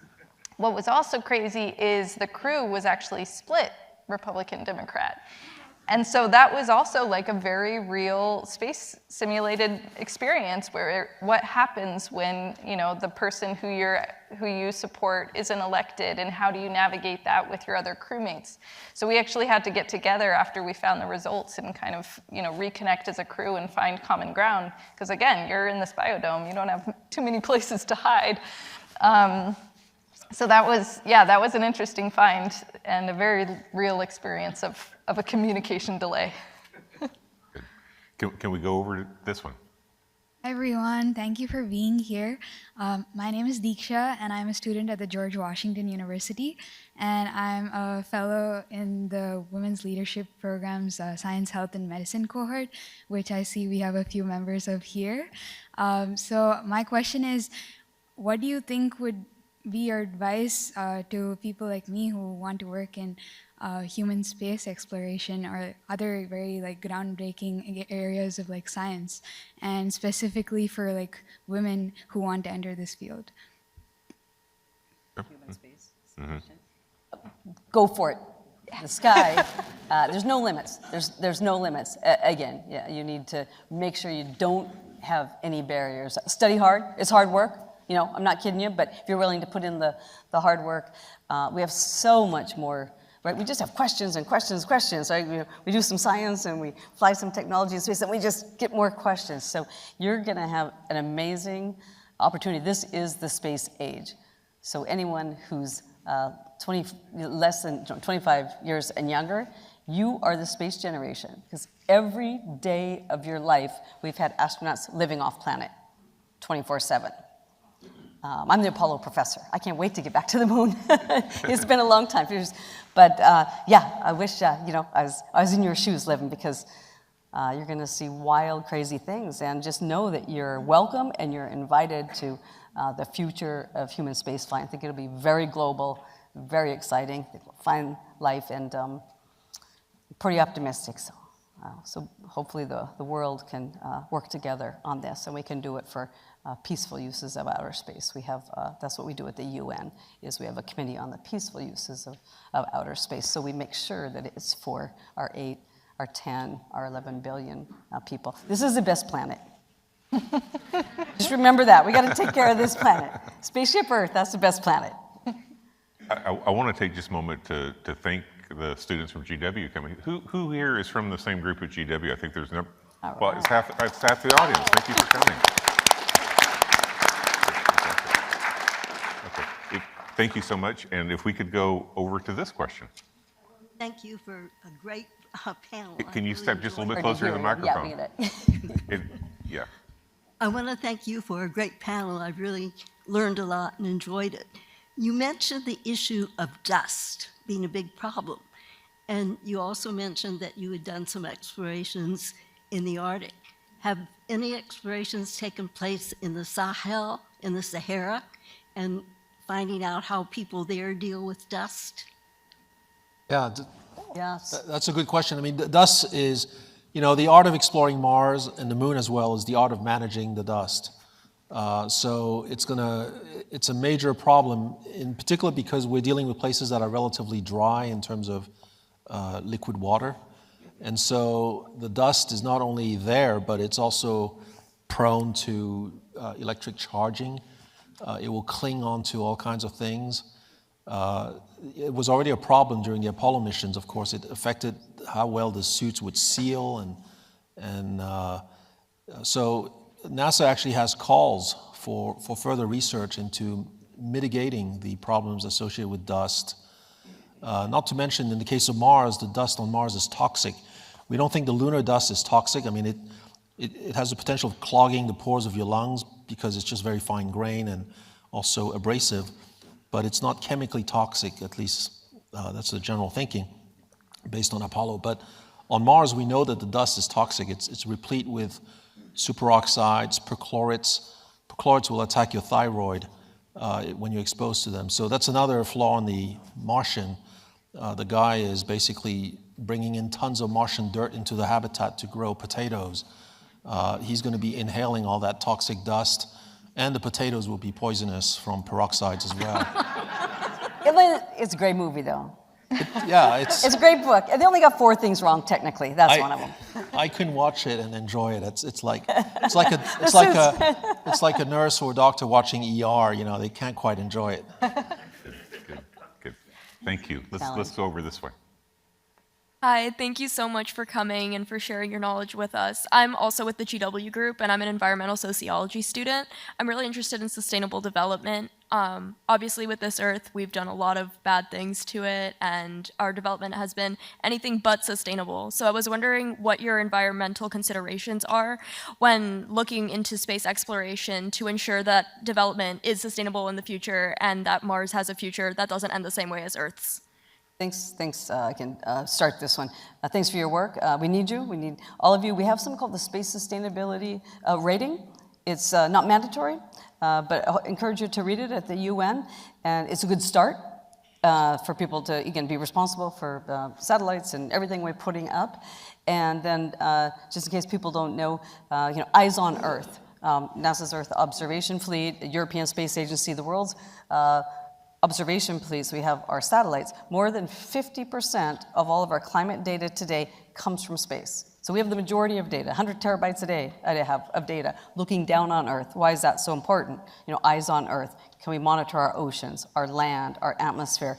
So the work you're doing, because again, we have to get this right. And I like to think, what if we do get it right for Earth? I mean, and all of humanity. So it's really space for Earth, right in the lines of, so thanks for your good work. Love to share some data with you, but it's very important. We're all connected. It's all connected. Space isn't out there. When we're talking low Earth orbit, it's not out there. It's here. It's already here. It's us. Okay. Thank you. Let's go over here.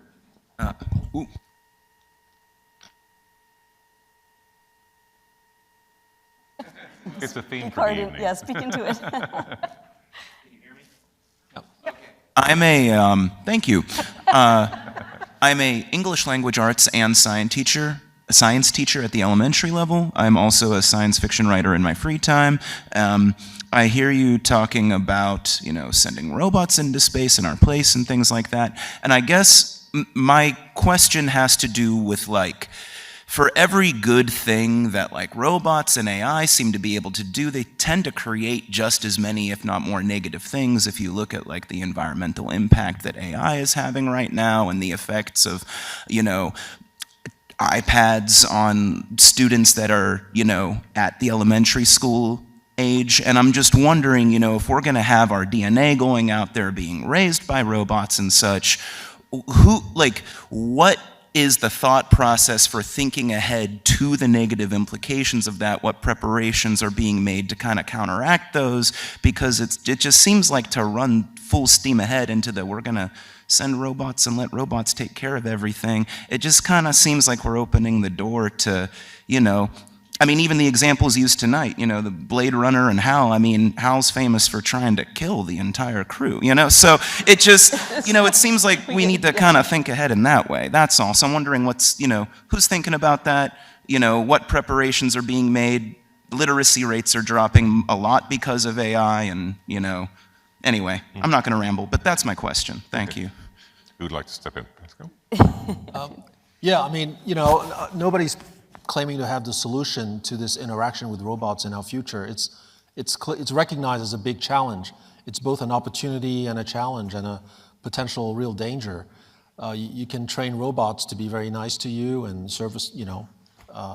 servicing, but you could also train robots to be, formidable enemies in the battlefield and even in guerrilla warfare. So we're faced, I think, for the first time in the history of life on Earth with something that's, more powerful than the most intelligent creature, which is us so far. And, we're entering a big unknown. It's going to take good leadership, responsibility, regulation, I'm sure. But the application to space is just a smaller fraction of this bigger problem that we're facing as a society. In that chart, I call this period that we're entering as the age of human obsolescence. A bit as an exaggeration, but at the same time, it's sort of recognizing that we're going to be delegating a lot to these robots, and we had better keep them under control.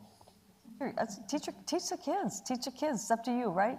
You have the agency. Teach the kids. Teach them what's right and wrong. We give the Day of AI, right? It's the curriculum for K through 12. What do we give it to K through 12? Because kids are so smart. The youngest person in here, so smart and so creative. And you can use it for good and you can use it for bad. And let's talk about that. Let's have the discussion. And let's make, these are human choices. These are human choices if I want responsible, trusted AI or not. That's a choice we get to make. And thank you for teaching our little ones, because, you teach them and educate them, and I'm betting they're going to do the right thing. Thank you for your time. Yeah. Appreciate it.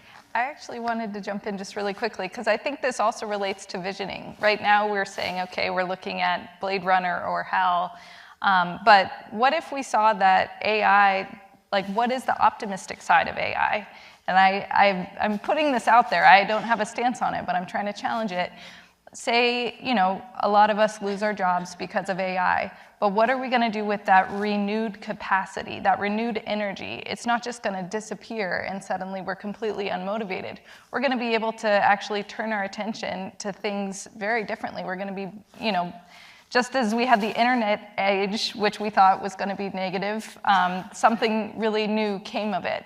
And so what I want to think of is, with AI, what does an actual optimistic future look like if we have more time to work on things that, relate to planetary issues, and we have more time to do community projects, because AI is kind of working on the back end. So I think that's another part of why we need visions of not only those dystopian futures, but things that really could work out in our favor. Carolyn, we got to bring you into the discussion. Yeah. We need the artists, we need the historians on this one, right? So what do you have to say? I mean, you probably have the most to offer to this, reflective and stories about humanity from artists. Artists and history. Well, I mean, artists. It's just ongoing, and it's like what you're doing now as well. And I think that's how we've learned from the history that will bring us into the future. Or relearn our history, right? I can't really talk about AI. That's right. It's not an AI question to me. It was when can humanity how can humanity get this right? Okay, two more questions we have time for. Let's go over here. Thanks so much for presenting. I thought it was a really interesting fact that was shared earlier that because of the radiation, we might go into caves if we're on Mars. And so I was just wondering if we're allowed to, or thinking about, making any changes while we're there in Mars, as in public art, or, something that we decorate inside the caves for their AI companions or friends, or what would you imagine that we might do, and are we comfortable making changes while we're there, redecorating the place? I can give a little bit. I like this. Let's go redecorate. Let's decorate first and then redecorate. Yeah. Again, I'll just go back a little bit to the report when you read it. We take very seriously a contamination. So we talked about planetary protection there. There's a lot more to say to that conversation. There's forward contamination, meaning we don't want to pollute, contaminate anywhere in the solar system. So there's regulations and policies, and they need to be updated, but just a quick forward and then backward contamination. We're bringing this stuff back. Sample return, we're bringing everything back. We have to be very careful about what we always bring back to Earth. So I didn't answer your question, but just that's a really important, serious discipline in terms of thinking about planetary protection, both forward and backward. What we're going to do in the lava tubes, I don't know, I'm going to have a lot of fun because you can jump really high on Mars. What else are we going to do in the lava tubes, artists? No, so I want to say though, but artists are already thinking about art on other planets, like you have, put art into space, and they're even thinking about, museums, so to speak, for their artwork on space. And so, so artists are thinking forward in terms of their art being there, and then other people seeing them, seeing their work in the future. So. And I want to have a semester on the moon and Mars. You want to go? Study abroad. Seriously, yeah. Yeah, but semester at sea. I do think your point, the ethics of what do we send, how do we send it, what is it made of, what do we leave behind? Like, those are really important questions that I think, I also have to consider every time I'm making an art project of what's the point of having art on the moon. For me, I've kind of taken the angle, because a lot of the projects I've sent there have been drawings of plants and animals, and thinking about using the moon as a way to kind of conserve and create these like biobanks of animals and species on Earth that some of them have already gone extinct, and to know there's a record of them out there on the moon is kind of a humbling experience. But I think even that challenge of can we make murals on Mars but without impacting or contaminating it, that's a perfect creative challenge, and I bet there's a way to do that. So that's a dare to you if you want to go make that happen. Thank you. Okay, so your question, and then you're going to be my last question, okay? So over here. It's a good continuation of what you were talking about in terms of planetary contamination. We see this throughout a lot of film and books that theorize what life might look like. The warning signs about protocols and things like that, ranges from Arrakis to Sigourney Weaver's own, encounters an alien. And it goes to speak to two different things. The first is, have those films, have those books informed NASA's own approaches to safety protocols? I mean, we saw this at the end of the lunar landing, where they were contained when they landed. But has there been, has the art affected or informed how we now approach how to avoid planetary contamination in both directions? And you mentioned the United Nations. Has there been a concerted effort, especially now that we're about to have permanent lunar installations, to create international standards for that? Question? Was there a question in there? Sorry, has there been the first is, has there been a concerted effort to create international standards to prevent cross-contamination between planetary bodies for like theoretical life? And has art, the books, the film formed or influenced that? I can take the first part. So I'll follow up. So at the United Nations level, that's where we, COSPAR is the organization, and it has a whole planetary protection discussion, because you want this to be global.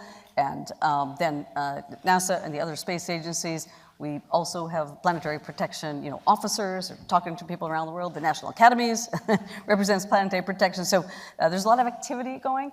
I hope we can get standards. I hope we can get some consensus. Academies are good at that. So again, facilitating these discussions and things like that is where we're at now in the discussion. So more work to be done, not just planetary protection, but treaties and outer space treaty, all these kind of things, standards, policies, regulation. Those are really serious, not just discussions, but serious actions and recommendations that we need going forward. I have nothing to add. This is good. Good. Okay. Please, That our has last art question. inspires, art inspires us all. So I'll answer the second part too. I'm not qualified to answer, but yes. Hopefully the art informs us all. Great panel. So I am very, very happy to be here. Sorry I took so long to say anything, but I was hoping that someone else would ask my question. Anyhow, I've spent about 35 years in the space, not space, but international trade industry, solving problems using business analytics. So we use AI, we use rule-based systems, et cetera. And I was curious with the human exploration of Mars, I keep hearing about, is there life on Mars? But what if it isn't? Has there been any conversations around what if there's a cure on Mars that could help us solve some of the problems that we currently face as human beings here on Earth? Oh, it's a great question. I mean, the ideal of, not just cures, but solutions and understandings. What do we learn that we can bring back here? It's a great question. Not so much Mars. I'm glad that's the last one. It's a good one. Thank you. And not so Mars specific, but just on International Space Station, a little closer to home, each astronaut carries out 250 experiments, science experiments, each mission, each 6 months, and actually the vast majority of that is biomedical. And so it points to your question a little bit. What are off planet, let's just say, space, moon, Mars, things like that. What are these? Or again, we call for a laboratory. What science can we do? What can we learn? Low gravity, pharmaceuticals. How can that help? So I really do think in the future. I wish near future, but I don't know when. That we'll have some breakthroughs, some pharmaceutical breakthroughs, some medical breakthroughs. They might come from Mars, but they might come from manufacturing and fabricating closer to home, say in low Earth orbit. So a little bit of that, but you even pushed us further to, again, think about Mars and the regolith and whatnot, things like that, and could that be beneficial to humans? We gotta go study it. We gotta take the measurements. I think we don't know. Yeah, okay. I agree with Dava's response. In fact, the thing is, biology is such a powerful thing, and discovering a different biology from our biology would be such an incredible opportunity, not just scientifically to understand something that's really different from us and how it might work, but maybe it can be helpful to us, or maybe not. But it's the type of thing that would probably create some big revolution in our own understanding of biology and life to see what an alien life form works on, or works. So that's one thing. And the other is, many years ago, I had the lucky opportunity to have Barry Bloomberg, who was NASA's first director of NASA's Astrobiology Institute. I think he started his job in June, and by July, he was off in the Arctic visiting our camp. And I had this memorable evening stroll with him where, he had gotten the Nobel Prize in medicine for the discovery of the hepatitis B virus. So, now he was director of the Astrobiology Institute. So I asked him, do you think there really could be life on Mars? And if there is, do you think it might actually be harmful to us? Because we're talking about viruses. I was under the misconception, apparently, that a virus has to be tailored to its host for it to be really nasty. Otherwise, you might just Teflon it off. But apparently not. His answer was no. Even something that would be the equivalent of a terrestrial virus that would have evolved independently on Mars could be terrible to us because it's such a basic biological construct. So we should be careful in exploring Mars, and that goes back to this planetary protection question that we had earlier. Yeah. Well, we have ran out of time. It's been an incredible discussion. One of the most important things about DASER is our attempt to build community and to create spaces where you all can come and meet. And we typically have something called a community share, where we invite people to very quickly come to the mic and introduce themselves so that you can network better. We have an issue where we have to be out of the building at a certain time, and I think the reception is important. So I'm going to ask that we skip the community share in here and go into the reception. One thing, as you go out the door, of course, look at Pascal's painting, but there's a stairwell that goes upstairs, and we have a brand new exhibit up there, Symmetries and Broken Symmetries. And we actually have the artist with us tonight, Shanti. I wonder would you be willing to be up in the gallery and answer questions and to kind of give a little talk? And I would have liked to have had you say a little something here, but we're simply out of time. And we want to get to food and drink too. So go grab something to nibble on and feel free to go up and meet with Shanti. Actually, Shanti, why don't you just raise your hand so everybody can see you. So right here. Okay. One more time to thank our wonderful panel. Thank you. Thank you.